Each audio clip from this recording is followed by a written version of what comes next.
যে দুর্যোগ আমরা এখন পার করছি, এই দুর্যোগ বিগত 2-1 যুগের মধ্যে হয়েছে কিনা সন্দেহ।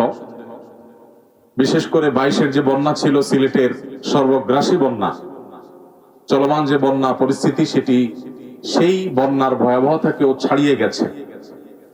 আপনারা দেখেছেন সোশ্যাল মিডিয়ার কল্যাণে যে কিভাবে ঘরবাড়িগুলো ডুবে শেষ হয়ে গেছে। ফেনী শহরের ভেতরে পর্যন্ত গলা পরিমাণ, কোথাও কোথাও মাথা পরিমাণ পানি শহরের ভেতরে। অনেক বিল্ডিং এর নিচতলা ডুবে গেছে, দোতলাতে পানি চলে এসেছে। আবার অনেক ভবনে নিচতলা ছাদ ছুঁই ছুঁই করছে পানিতে।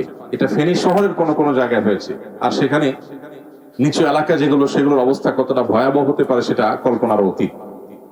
আমরা ভয়াবহতা এখনো দেখতে পাচ্ছি না, কারণ আপনারা জানেন সেখানে ইন্টারনেট সেবা ব্যাহত হয়েছে এবং বেশিরভাগ জায়গায় বিদ্যুৎ নাই, যার কারণে পুরো চিত্রটা এখন আমাদের সামনে ফুটে উঠছে না। পুরো চিত্রটা যদি আমাদের সামনে ফুটে উঠে, তাহলে হয়তো আমাদের জন্য ঠিক থাকাটা কঠিন থেকে কঠিনতর হয়ে যাবে।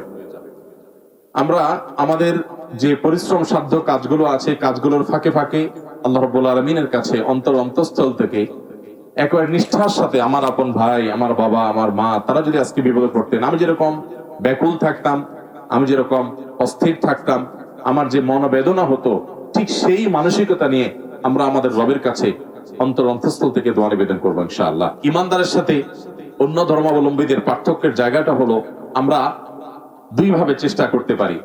একটা হলো যে আমার বাহ্যিক যে প্রচেষ্টা আছে, অর্থ দিয়ে, শ্রম দিয়ে, সময় দিয়ে, সেটা আমি করতে পারছি।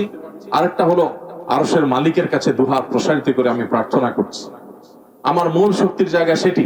তার পাশাপাশি আমার এটা প্লাস হবে। আল্লাহর প্রতি যারা বিশ্বাসী না, তারা এই সুযোগটা থেকে বঞ্চিত হয়। অতএব আমি আপনাদেরকে উদাত্ত আহ্বান করতে চাই, বিপন্ন মানুষের জন্য আমাদের একান্ত সময়ে আমরা একটু নিরিবিলি হলেও আল্লাহ তাআলার কাছে দোয়া নিবেদন করবো। আল্লাহ আমাদের সবাইকে সে তৌফিক দান করুন। প্রিয় ভাইরা আমার, ফেনীতে, কুমিল্লাতে, ব্রাহ্মণবাড়িয়া এবং চাঁদপুরের কিছু এলাকাতে, লক্ষ্মীপুরে, নোয়াখালীতে এবং চিটাগাংয়ের কিছু এলাকাতে যেভাবে বন্যা ছড়িয়ে পড়েছে, এবং গতকাল থেকে আপনারা জানেন যে সিলেটের অনেক এলাকাও প্লাবিত হয়েছে। এখানে আমাদের পুরো জাতির সম্মিলিতভাবে হাতে হাত, কাঁধে কাঁধ রেখে যদি আমরা সবাই চেষ্টা করি, তাহলে 30 থেকে 40 লাখ মানুষ আনুমানিক যদি পানিবন্দী হয়ে থাকে, তাহলে আমরা গোটা দেশের বাকি যে 18-19 কোটি মানুষ আছি, আমরা সবাই মিলে যদি দাঁড়িয়ে যাই, তাহলে 30-40 লাখ বা 50 লাখ মানুষের কষ্ট লাঘব করা কোনো ব্যাপার না ইনশাআল্লাহ। আপনারা যেভাবে কষ্ট করছেন, আমাদের আস-সুন্নাহ ফাউন্ডেশনের টিম রাত দিন তারা খাটছে, কষ্ট করছে। শুধু এই বন্যাতেই নয়, আপনারা জানেন যে কোনো দুর্যোগে আমরা চেষ্টা করি আমাদের সর্বোচ্চটুকু দেওয়ার। আমি আপনাদের কাছে একটা দোয়ার আহ্বান করি, সেটা হলো আপনারা সারা দেশের মানুষ আস-সুন্নাহ ফাউন্ডেশনকে যেরকম ভালোবাসা দিচ্ছেন, আপনাদের আস্থার কথা আপনারা জানান দিচ্ছেন, আপনাদের কাছে আমরা দোয়া চাই, আপনারা একটু আমাদের জন্য দোয়া করবেন। আপনাদের আস্থার অক্ষরে অক্ষরে যেন আমরা পরিপূর্ণ স্বাক্ষর রাখতে পারি, আল্লাহ যেন সেই তৌফিক আমাদেরকে দান করেন। আমরা যেন আপনাদের আস্থার মূল্য দিতে পারি, আমরা যেন প্রতিটা চাল, প্রতিটা ডাল, প্রতিটা টাকা, প্রতিটা পয়সাকে যথাযথভাবে ব্যয় করতে পারি। আপনাদেরকে আশ্বস্ত করার জন্য জানিয়ে রাখি, আস-সুন্নাহ ফাউন্ডেশন মানুষের দানের প্রতিটা টাকাকে খরচ করবার আগে বারবার হিসেব করে। আমরা ত্রাণ দিতে গিয়েছিলাম আজ থেকে আরো 4-5 বছর আগে বন্যায় উত্তরবঙ্গে। আমি, আমার সাথে ফাউন্ডেশন সেক্রেটারি সাব্বির, আমরা গাইবান্ধার একটা হোটেলে রাত্রি যাপন করব। তো আমরা কয়েকটা হোটেল ঘুরেছি থাকার জন্য, কারণ একটা হোটেল বোধহয় 1000 টাকা ভাড়া চাচ্ছিল রাতে, আরেকটা বোধহয় একটু কম চাচ্ছিল। তো কম কোথায় পাওয়া যায় এটা খুঁজে খুঁজে শেষ পর্যন্ত আমরা 500 টাকার কমে বোধহয় একটা হোটেল পেয়েছি, সেখানে আমরা রাত্রি যাপন করেছি।